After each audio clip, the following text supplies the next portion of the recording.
오늘은 창세기 20장에서 22장까지의 이야기를 전해드리겠습니다. 아브라함의 삶에 무슨 일이 있었는지, 그 속에서 어떤 교훈을 얻을 수 있을지 함께 살펴보시죠. 첫 번째 소식입니다. 아브라함과 그라르 왕 아비멜렉 사이에서 벌어진 충격적인 사건, 지금부터 자세히 알아보겠습니다. 아브라함은 가데스와 술 사이에 머물던 중 또다시 아내 사라를 자신의 누이라고 속입니다. 당시 아브라함은 자신의 안전이 걱정되어 이런 결정을 내렸습니다. 그라르 왕 아비멜렉은 이 이야기를 듣고 사라를 자신의 왕궁으로 데려오죠. 하지만 하나님께서 개입하셨습니다.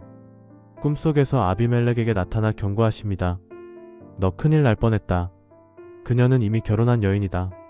꿈에서 깨어난 아비멜렉은 깜짝 놀라 아브라함을 불러 따집니다. 왜 나를 속였어? 무슨 이유로 이런 짓을 한 겁니까? 이에 아브라함은 솔직하게 자신의 두려움을 털어놓습니다. 그는 자신의 목숨을 잃을까 걱정했다고 말했죠. 아비멜렉은 즉시 사라를 돌려보내며 많은 선물을 주었습니다. 흥미로운 점은 여기서 끝이 아닙니다. 아브라함이 아비멜렉과 그의 가정을 위해 기도하자 하나님께서 그들의 불임을 고치시고 임신의 축복을 허락하셨습니다. 이로써 사건은 평화롭게 마무리되었죠. 다음 소식입니다. 하나님의 약속대로 아브라함과 사라에게 드디어 아들이 태어났습니다. 이 아기의 이름은 이삭으로 그 뜻은 웃음입니다. 아브라함은 100세의 아들을 얻었고 가족에게 큰 기쁨을 안겨주었습니다. 또한 태어난 지 8일 만에 할례를 행하며 하나님과의 언약을 지켰습니다. 하지만 평화로웠던 이 가정에 작은 갈등이 찾아옵니다. 어느 날 사라는 이스마엘이 이삭을 놀리는 모습을 보게 됩니다. 이에 사라는 아브라함에게 말합니다. 이스마엘과 그의 어머니 하갈을 집에서 내보내세요. 우리 아들 이삭과 함께 상속받을 수는 없습니다. 아브라함은 고민에 빠졌습니다. 하지만 하나님께서 나타나 말씀하십니다. 이스마엘도 큰 민족을 이루게 할 테니 걱정하지 말아라. 결국 하갈과 이스마엘은 집을 떠나 광야로 나갑니다. 그곳에서 하나님은 하갈과 이스마엘을 보호하시고 새로운 삶의 길을 열어주셨습니다.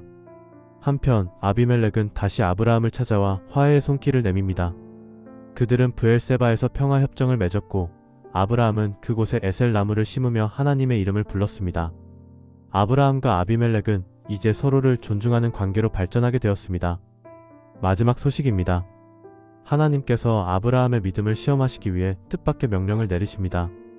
너의 사랑하는 아들 이삭을 나에게 번제로 바쳐라. 이 말을 들은 아브라함의 마음은 어땠을까요? 하지만 그는 하나님을 신뢰하며 순종하기로 결심합니다. 이른 아침 아브라함은 이삭과 함께 모리아 산으로 떠났습니다. 모리아 산 정상에 도착한 아브라함은 제단을 쌓고 이삭을 제물로 바치려 합니다. 그 순간 하나님께서 아브라함을 멈추십니다. 멈춰라. 너의 믿음을 보았다. 이제 됐다. 곁을 보니 수풀에 수장이 걸려 있었습니다. 아브라함은 그 수장을 대신 제물로 바쳤습니다. 그는 그곳을 여호와 이레, 즉 하나님께서 준비하신다라고 이름 붙였습니다. 하나님께서는 아브라함의 순종을 기뻐하시며 약속하십니다. 너의 후손을 통해 모든 민족이 복을 받을 것이다.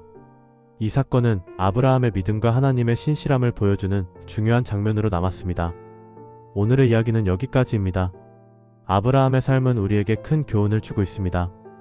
하나님을 신뢰하면 어떤 어려움도 이겨낼 수 있으며 하나님의 약속은 반드시 이루어진다는 사실을요.